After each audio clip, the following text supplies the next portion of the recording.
Good morning, guys. I hope everyone has had a nice week. Apologies for the delay. We had some technical issues trying to start.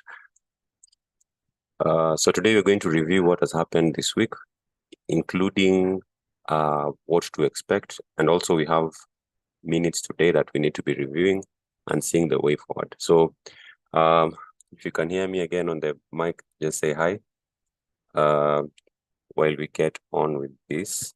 So I'm going to start with the news. And then after that, you're going to see the tone of the markets. So you're trying to deduce, is the dollar strength, the dollar weakness going to persist, and what needs to happen for it to continue going that way. So I'm going to take us to the news first over here. Hi, Sam. Hi, Silva, Maureen, Stephen. Yeah, thanks for confirming. Okay, so just before we start, I'd want us to check out the currency strength meter, just so that we know what's the bigger picture of things. So what currency is strong, what currency is weak. And as you can see from here, one look at the dollar and you can see that the tone of the market has changed. So the theme is still there, that the dollar has been weakening. And you're going to, as a trader, you're going to try and find out whether this is going to continue in the near future. So going over to December and to January, are things going to remain the same? And what's the best currency to pair it against? So we have currencies like Australian dollar and New Zealand dollar being the strongest. So you're going to see if are these viable options to try and sort of get long-term trends from the market. If you look at the yields, let me just remember we used for the better part of the year, we've been using yields to sort of compare where the dollar is going. So we say that if we see yields rising, then that is a clear indication that the market thinks rates are going to be higher for longer, and hence the dollar is going to be stronger. But if you compare, there's this correlation that we have between yields and the dollar. So anytime bond yields rise, the dollar index rises, and when bond yields drop, the dollar index also drops with it.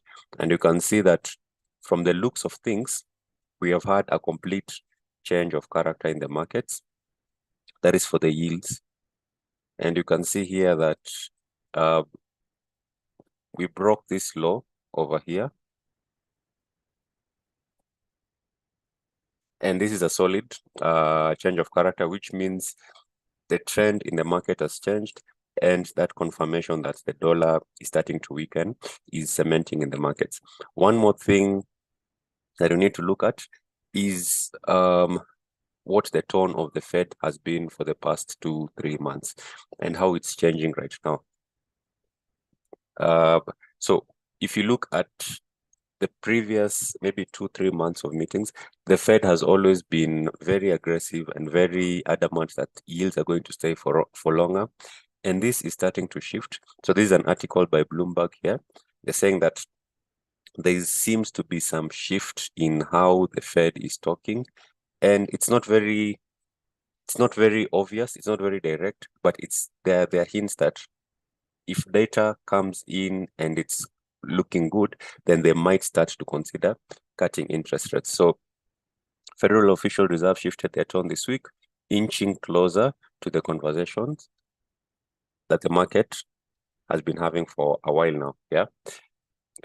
So it's a few members that made that few remarks that sort of were hinting to maybe these rate cuts might start coming in earlier, or if the data is good, earlier than expected. So I'll leave this article here. It's from BNN Bloomberg, is I think the Canadian version of Bloomberg. And if you go through it, let's see here. So for example, yeah, the odds of a quarter point cut March's meeting have risen to that of a coin toss, with markets now fully pricing in a cut in May. Yeah. So just based off the comments and the few meetings we've had this week from Fed members, it's looking very very likely that the dollar might continue to weaken. But now the problem is the dollar is weakening against what currency? And that's one thing you need to be very careful. It's not the US is not the only market that will be cutting interest rates. Other markets also have that pressure. For example, if you look at Canada, there are headlines that the Bank of Canada, the dovish pressure is mounting. That means there is more pressure, for example, in Canada to also start cutting interest rates. So you need to find reliable currencies that you might want to pair against the dollar for that nice long-term trend. Now, speaking of rate cuts, seeing there's a question, how do I get the currency strength meter? It's marketmilk.babypips.com. So that's where you can find the currency strength meter. Market milk, this is the URL over here. So most currency strength meters have this for the day, but this shows you strength over time, which is also good to know what the long-term trajectories of these currencies are. So I hope that answers that question. Okay, so back to this. If you look at the probabilities of rate cuts, we now know that December is fully priced in. We do not expect any change. We do not expect any cut. There's a 95% chance that there is no change in the current US interest rates. And that's confident that the market is thinking that the Fed is done hiking rates. And now the conversation needs to shift to when do we start cutting? And from the article, some are saying May. So if you look at May, for example, look at May, here where it says probabilities, ease means cutting, no change means staying the same, hike means raising. See, there's a 77% chance that the market is thinking that the Fed is going to start reducing interest rates. And remember, reducing interest rates has a very strong effect on how the dollar plays out in terms of weakening. So if we see this figure continuing to rise from 77.9 maybe to north of 80, then it's a clear indicator of weakness in the dollar going forward. So that's one thing you need to be very careful or to take note of, rather. So before you get into this OPEC story, now, heading into today, remember the chairman is speaking today. Powell is going to be talking at 7 p.m. And of course, he's not going to be very direct. He's not going to say you're going to cut interest rates. He's not going to say things are looking good. They're still going to push that narrative, and they have a reason to. Let me see if I have that article here. Just a minute. So now the problem with these speakers is they never want to admit so that the market starts moving too much in one direction. And that means that there's going to be a pushback with that narrative. So let's see. So yeah, Fed speak is also under very close scrutiny right now. Rising bets on the Fed easing have not been met by the sort of pushback we had in the previous instances. This is okay.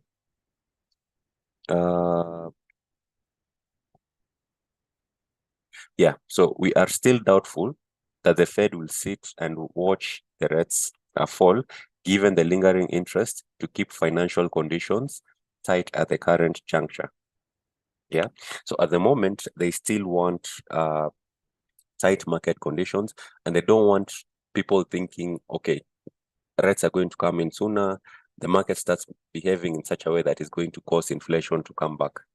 Yeah, so in as much as we expect maybe May when cuts are there, the Fed speak is going to be very tough. So going into this meeting today, they shouldn't be surprises if they start saying things need to be tighter for longer and rates need to be higher for longer. So that is something to be expected in today's 10 p.m. From 7 to 10, I think, p.m. meeting. And that should have some slight strength in the dollar. Should give the dollar some slight strength, but in the long term, of course, the expectations are starting to change, and that can give us a good overview of the markets. So think I'll start with this one. So let's start with EURUSD. So there was some news on Euro yesterday. I think we'll have a look at that. But the long-term trend, again, in this case, we completely changed direction. We have completely changed direction, and we're even coming close to, when was this? Just a minute.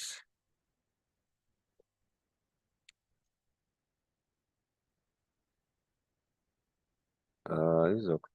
Yeah. So around September, October, there, highs over here. So remember, in the last session, we said we don't expect a very dramatic rise in EURUSD, in GBP USD. However, we expect the uptrend to be at least sustained. So in this case, we have this EURUSD is still in an upwards trend. We seemed to have gotten back to this area of demand right here. Yeah. And the comments from the Fed today, if they don't move the market slightly lower, then we expect things to maintain the way they are. So if we don't see the market pushing all the way down here, then things are going to remain sideways. Now, if at all we get past these 2 points that we've marked, then obviously we are heading to cover this imbalance, this push over here. And once that is done, then chances are we'll still be looking for more buys around this region over here. So in the event we start seeing the market push lower, which is a long shot, but in the event we start seeing the market push lower, then chances are we're heading for this imbalance, and it might be because of hawkish comments from the Fed today. But then again, as we've discussed, we don't expect those comments to be sustained for longer, and the long-term trend for the dollar is still weakness. That's why any proper pullbacks, all you need to do is look for market structure shifts or change of characters in the charts for you to conclude that you're having a reversal in any downtrend that you see. Yeah, so that's what traders will be keen on. That's what traders will be keen on, especially with EURUSD. We also have GBP USD with the same story. If at all you don't reverse at this point, so let me make that clear. If at all you don't reverse at this point or this point over here, so it's either the first point or the second point, then it means you're heading for this imbalance, and hence we'll be looking for plays down here because the long-term trend is still a weak dollar. That means euro should be going higher. Yeah. So that's one thing you need to watch out for. Same story with GBP USD. We are in this uptrend. We've had a healthy pullback. We've had a healthy pullback to this region over here. We've had a healthy pullback to this region over here. Yeah.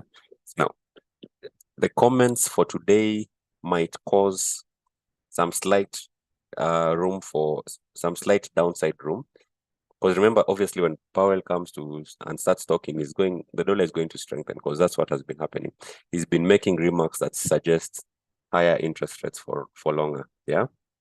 So any downwards push and then in the markets will be met by resistance. That means traders will be looking at key areas where they can enter buy positions. So basically, that's the analysis on this uptrend over here. Can this be marked? Yes. So all these key levels along the chart are potential areas where buyers will come back to the market. Yeah, I hope that's clear with that. We talked about AUD USD being a very strong contender for strong currency next year because of global economy dynamics. And as you can see from here, our uptrend had a healthy pullback the whole of, I think, this week. Yeah, so we went up for the first few days of the week, and then now we're down. And we had the market coming into this area of demand over there based off of this. So again, if at all there are comments to suggest hawkishness, then it's going to cause a temporary pullback, and that's what we'll be waiting for as traders, a temporary pullback in this uptrend so that you have more room to go high. Yeah. And then same thing with USD CAD. Here you're breaking this low. So USD CAD is the inverse. You're breaking new lows, and we'll be waiting for, again, pullbacks on this case. Now this one is a very tricky one because we're already on a support level. So should we see any healthy pushbacks or pullbacks, then they're good areas to continue the downtrend. Okay, that's with currencies. I'll add one more thing with these currencies just before we continue. So this comment or this article here, yes, they're saying the tone has changed, but the tone has changed to a more receptive tone. That means at the moment we are heavily dependent on how inflation goes for us to be more certain about the direction of the dollar. Yeah, remember that. Where is it? Is it this article? Yeah, you see, guys are saying data takes over. That means we are more dependent on the inflation and yeah, any figures on inflation for us to probably be more sure about the Fed starting to cut rates earlier. Even the Fed themselves are depending on this data. So, for example, we have non-farm next week. So this is the economic calendar. So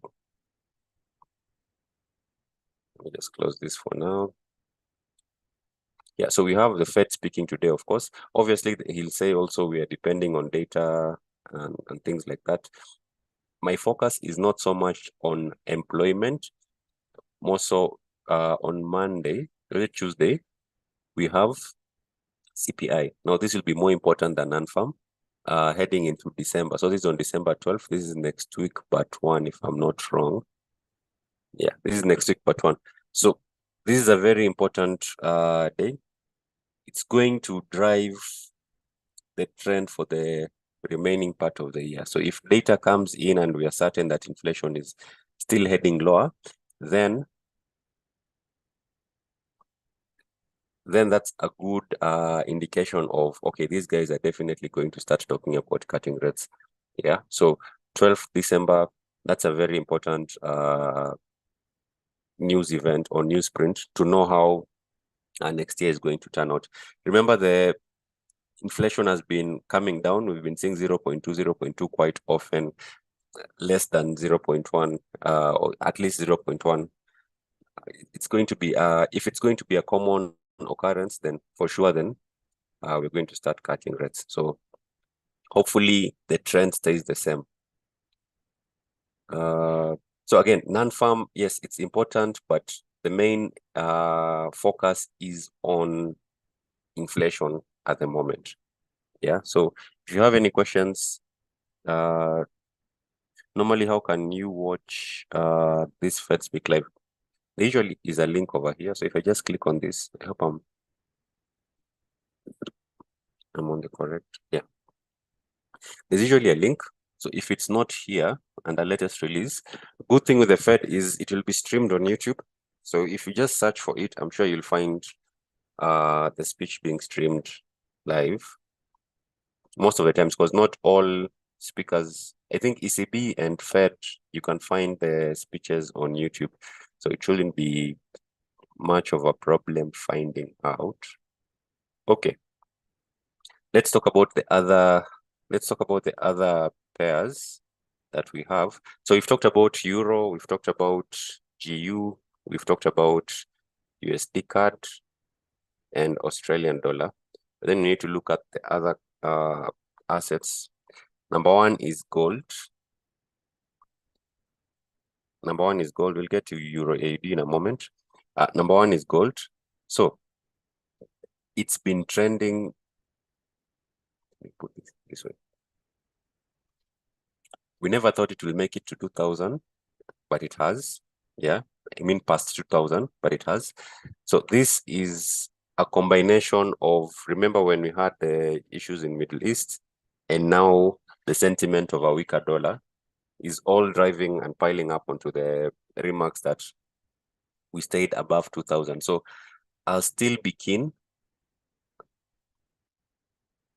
on this 2000 level over here, around there. Yes, at the moment we have these signs of weakness.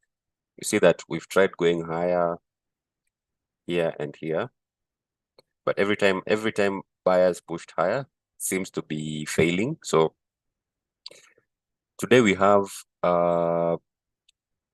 today with the comments today, if at all they become hawkish, then we might see slightly, if at all the dollar strengthens even slightly, then we might see some pushback to this level here. So this is a very interesting area to look for setups. So this is our demand area. This is where we started buying. And if at all we break this low or this zone over here because of hawkish remarks, then this is where we might be heading. Why is that the case?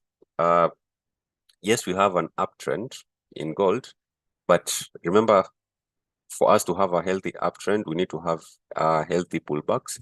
And hence, if prices move too far up and leave imbalances like this, sometimes there's a stronger technical case for prices to pull back first before continuing to go higher. So I'll be very careful trying to chase gold higher at the moment. Yes, we expect a weaker dollar, but we'll be very careful trying to chase gold higher.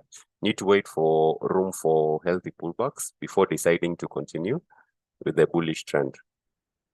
Yeah, more so, again, we've talked about December 12th, the CPI reading. Yeah, so this is just a long-term view of how things might go. Again, if at all we start seeing gold moving lower, then it's to cover or to have a healthy pullback before the trend continues in the upwards direction. Yeah, okay. Now let's talk about US oil for a minute. We had the OPEC meeting and they said they were cutting rates. Not all countries were on board with that. But then again, it is what it is. That was yesterday. Let me see. When was the meeting? Let's see when the meeting was.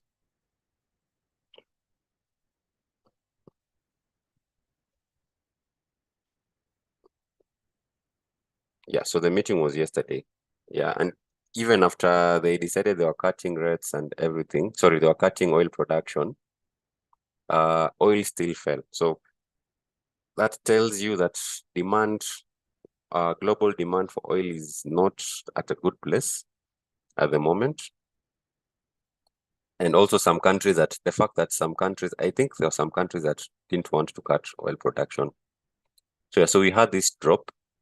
Remember, oil had risen with anticipation of the meeting. Yeah, so this move for the better part of the week was because guys were expecting maybe some news, some aggressive cutting or something like that.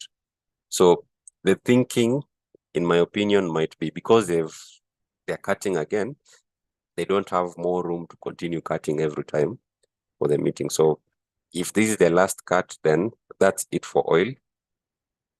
There is nothing more to make the prices go up apart from global demand, which the world will be watching. So having said that, for the better part of the year, or for the better part of the last 2 months, I'm looking at US oil. For the better part of the last, I think, month or so, we've been sort of in this range over here. And approaching these lows is where supply zone is. So there's a huge possibility we might be heading for these lows. And if at all we go higher, there's not a strong case for oil prices going higher at the moment, considering there was news on cuts and the markets dropped. Yeah. So there's not such a strong case that we might continue seeing prices going higher. So these provide, based on that only, you have good areas here to think the opposite. That is, if oil prices move higher, now maybe it's because of this imbalance zone over here, and then we continue going lower. Or we might be targeting these lows over here. Or if oil prices close below this level, 74 region, this support zone that was over here, then we might see it head lower to these lows over here. Yeah. Now I've moved from fundamentals to technicals. I've said if yesterday there was news on cuts and oil prices dropped, then the market is convinced they don't have room to continue cutting at the current pace. Yeah. That's why prices dropped. And if that's the case, then we might see oil prices going lower. If oil prices go higher instead, then it's just a technical reason, and opportunities to look for shorts will be along this area. If oil prices keep on going lower, then the 74 region should want to see if prices will close below. If they close below, that's a confirmation to continue going lower. Yeah. Okay, that's with oil. Let's look at stocks. My charts haven't loaded quite well with this. I don't know why though. Okay, so there was a lot of optimism. There was a market snapshot where we said usually towards the end of the year, stocks have this relief rally. That means they start going up towards the end of the year. In most cases, it's usually a coincidence, but it happens so many times that towards the end of the year, we start seeing some sort of rally upwards. Yeah. And that's the case. As it is today, we've gotten back to our peak. This is US 500, S&P 500. We've gotten back to our peak, which was in July, if I'm not wrong. Yeah. And it's looking likely that if the data for employment is good, that means if, for example, employment comes in lower and there's more reasons to believe we might be seeing cuts, then that's usually very positive for stocks. However, this is a very key area. As you have said, you're approaching July highs. This is a very key area to see if prices are going to break and stay or hold above it. This is a very important area that you should be monitoring. We failed to do so yesterday. Is it yesterday? Yeah, it's yesterday. Just went and came back up. And it seems as though we're attempting to go higher again. It's a very key area. I wouldn't want to look for longs or for buys unless we have confirmed that we're going to stay above this region over here. Then again, if we have hawkish comments tonight, we might see us coming back to these lows over here. If you have hawkish comments, I think the meetings are usually streamed. So if you just go to YouTube, I'm sure you'll have a channel that's streaming it, if it's not on the official Fed channel. So that's US 500. We've talked about Euro, we've talked about GU. So if you've not had a chance to, if you're not in the stream when you're talking about those two, you can just rewind. But this is our expectation. The safest play, we know the market is in an uptrend, but the safest way to play an uptrend is by looking for pullbacks. Case in point here. Yeah, we had this push higher. Let me see. Yeah, we had this push higher, and then the market came to this zone over here, and that's where prices bounced off and continued higher. Yeah, so that's why we've marked these three levels. Yes, we know we're in an uptrend, but the safest way to play an uptrend is to wait for a pullback, then a change of market, change of character in the lower time frame in any one of these points over here. We've talked the same about GU and Australian dollar. Now, specifically with Euro, it might not be such an obvious play upwards because the data coming in from the Euro is also a bit, it's not looking that good. So yeah, we had early signals of inflation coming down. will probably be materially only if the implication for the euro will probably be material only if figures come in surprisingly higher than expected, because easing in 2024. So yeah, so the euro economy is not looking that great. Yeah. And there are fears that if it goes into a recession, they'll be forced to cut rates faster. So it's probably not the best. Euro USD is probably not the best currency to play a long-term uptrend. Maybe New Zealand dollar and Australian dollar against US dollar. So it's a careful balance, especially with Euro USD. Yeah. Based on the data that is coming out of there. Okay. So that means Euro AUD. I think someone had asked about, Joshua had asked about Euro AUD. So you can go straight to Euro AUD and have a look at that.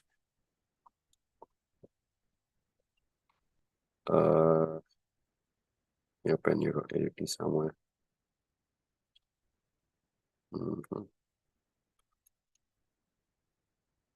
I don't know why my data, oh yeah, it's okay. Yeah, that means Euro AUD should be like this. Yeah, we've said Australia has good fundamentals for next year. Euro, not quite. That's why even for here, you're seeing that we're in a gradual downtrend. And this is expected to continue, but obviously you have to use your technicals. This is a very stable downtrend. Yeah.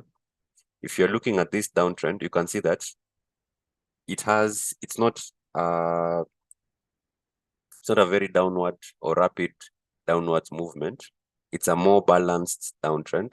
And that means it's very steady in terms of continuing the trajectory it's currently at. Yeah.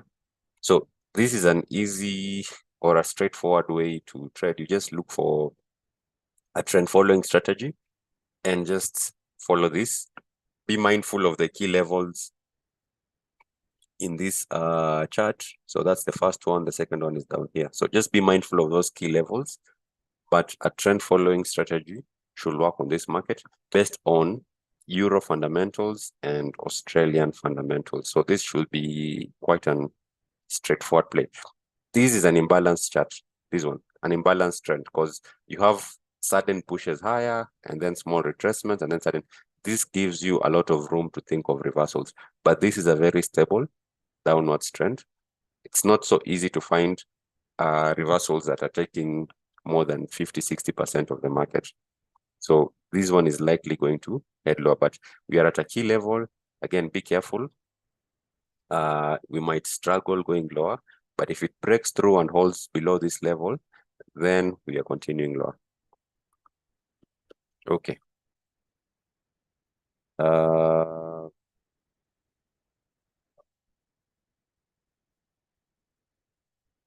What precedes the other technical or fundamentals? I don't think there's one that precedes the other, but most of the times, if there's a fundamental view on the market and it's like a surprising news event, obviously the market will incorporate that more than technicals. Case in point, when there's a high impact news in the market and you're using technical analysis, it doesn't really work that well most of the times, or sometimes that is if it's not in your favor. Yeah.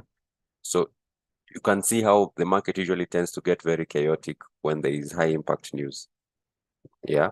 Same thing with major macro events. If I zoom out of this US 500 chart, for example, I can clearly tell that over the long term, fundamentals do take over. For example, here we had COVID. I don't know if I'm supposed to mention that on a YouTube with the algorithm. But anyway, here we had that. This was 2020. Here was when the Fed first started cutting rates. Yeah, so you can see that macros take a very good trajectory long term. They affect the market even long term, and that usually gives you very nice trends. At the moment, immediately we started seeing stories of easing and all that. The past 1 month or 2 months, we've already changed direction of this trend that was here. Yeah. So you have that long-term trend that macros tend to help you with. Again, now that we're looking at the daily, I wouldn't be surprised if we pull back a bit before continuing higher. Yeah. If we pull back just slightly a bit, any pullbacks on these indices, then chances are it's a pullback, it's not a trend reversal. You might still be heading higher because everyone wants to get into next year's rally when we finally start cutting rates. Okay. I think that's it there. That was blamed for the stocks rally in 2021. Higher rates, economy are still trying to.